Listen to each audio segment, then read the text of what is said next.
Hello, this is Stephanie Cuba, and this is my presentation on how fangirls uphold Rule 34 and why that may be. Don't know what a fangirl is? Well, this is Urban Dictionary's definition. A fangirl is a rabid breed of human female who is obsessed with either a fictional character or an actor, similar to the breed of fanboy. But this definition really goes into over-exaggerating what a fangirl is, saying that they may be more dangerous than a fanboy and have been known to glomp, grope, and tackle when encountering said obsessions. Even in the little example, it is demonstrating that they have to call security because of how dangerous and overexcited a fangirl can be. This definition is a complete over-exaggeration and created a negative connotation for the word fangirl. Fanboys really aren't described so negatively for their lifestyle, even though fangirls live the same, but they are seen as the more extreme type of fans. I'm going to go into this a little more, but before I start, here is a content warning just in case. This project is based off Rule 34, so there will be mature content being shown for the sake of examples. It will be very minor though, but just in case, I'll give a little warning whenever the examples are going to pop up. So my project is based off the article How Fangirls Uphold the Internet's Rule 34. The article How Fangirls Uphold the Internet's Rule 34, written by Lauren Ray Orsini. The article states that fangirls are the prime reason why Rule 34 exists on the internet and continues to be proved right. It also discusses how fangirls are seen in a bad light because they are described as crazed fans that are over-emotional, but this is an issue of double standards since fanboys are seen as cool or admired for being a fan of something and aren't as over-exaggerated as fangirls are. Well, if you're not in this type of dark side of the web, you may be asking, what even is Rule 34? Well, Rule 34 states that if it exists, there is a porn of it. If there isn't, there will be. Basically, anything you can think of, no matter how wild or crazy the idea, or even if the fandoms are totally different, then there is some porn for you or someone else will make it.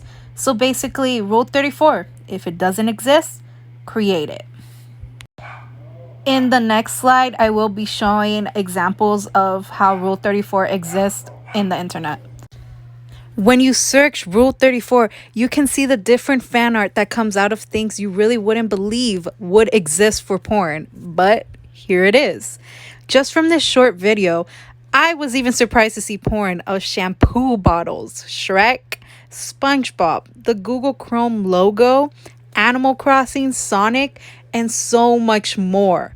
And this is just from searching Rule 34, the word, and not going into deeper categories. So a lot of unique takes of porn in this form of fan art right here. Rule 34 just exists to open a whole world of possibilities. So whatever your taste, you'll definitely find it under Rule 34. The article does also talk about how different fangirls and fanboys are seen, even though they are basically both just fans. Fangirls are seen as the over-emotional, crazed fan, basically turned into a psychopath for their fandom and whoever they stan. This is a bit of an over-exaggeration. Most girls are just fans. They love their fandom and get excited like any fan would, and have their spin of creativity to share their own takes on stories/characters of any fandom. But the word does have a lot of negative connotation on it, and they are seen in a very bad light. On the other hand, fanboys are seen as more respected in the community because it was a male-dominated hobby before. They aren't as attacked as women are and are portrayed as a more chill type that have moments of nerdiness but are not put in the light of being crazy. It is just an enjoyment for them like any other fan. This brings up the topic of the double standard as it always does whenever it is a male and female anything, basically. The article states, in a quote, "We're used to knowing that Quentin Tarantino is a fanboy, and Joss Whedon and David Tennant and lots of other men who don't make a secret of the fact that they were total nerds before they made it big. But women who start off as fangirls usually have to hide it. I think that's a shame and that it adds to fangirls' invisibility." While if a woman is a fangirl, then they must hide it because then the negative connotations will follow them and ruin their career.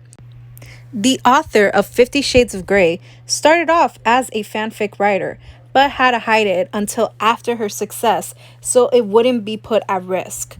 Other celebrities must hide their fangirl ways to stay in that positive light. Even when they do show it, they are attacked, even though they do the same as their male celebrities. An example of this is Brie Larson in the MCU. Brie Larson is attacked for everything by male Marvel fans solely for being a woman because she does the same thing as some of her male Marvel co-stars, but they don't get the same amount of hate. She got into the character by reading comics, and many attacked her for being a fake fan when someone like Benedict Cumberbatch will be praised. If you still don't believe it, another example of the different viewpoint between fanboys and fangirls is from Supernatural. Becky, the character that is seen as a fangirl, is seen as a crazed maniac with hella problems and even kidnaps/drugs one of the main characters from her favorite book, while the fanboys are seen as chill. Chuck, which could be seen as a fanboy type at the time, is the relaxed one and isn't seen doing crazy stunts like Becky. This was a horrible representation of fangirls. Just want someone who loves me for me. Is that too much to ask? What? If you want somebody to love you for you, maybe don't drug them. But I want you. And this is the only way. Becky? So yeah, not the most sane depiction of what a fangirl was. So it was really, really bad representation. So how were fangirls responsible for Rule 34? Well, in an area that used to be very male dominated, many women who were fans had to conceal how they felt and couldn't express themselves with the love they had for their fandoms without being ridiculed. They turned to fan fiction that helped them create their own worlds and ships to write about and express themselves. Fan fiction offered a place to create their own world and escape from reality for themselves. In the article states, one of the things that made LiveJournal so appealing is that it was just about the first community that allowed people to make posts only visible to their friends, which is really important to fangirls, she said. People still get fired from their jobs, especially if they work in early childhood education for being fans, especially if they write erotica or slash. Fangirls just really open the door to express yourself and combine different fandoms and ships and just uphold the definition of Rule 34, creating the things that you want to exist in the internet. Fangirls really do help in Rule 34. So slash, same-sex pairings, and eroticas make up a huge amount of fanfiction, which leads to various pairings coming to existence to uphold the Rule 34 that anything you can think of will have some sort of porn available. While fangirls were seen negatively, they really did open doors for the creativity to flourish in combining various fandoms to create all mixtures of pairings and gave us a little spice to our porn.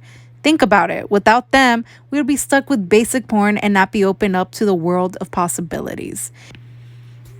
Even if you think it's weird or whatever your thoughts on Rule 34, you can still enjoy the different pairings and have a laugh at the Barry B. Benson and Shrek fan art at least. They do kind of make a cute couple. But the most important part is it gave people the freedom of expression to dive into different fandoms and combine worlds and ships to share with the world. And there's so many that it can continue to uphold the view of Rule 34 that basically anything is possible for that type of entertainment.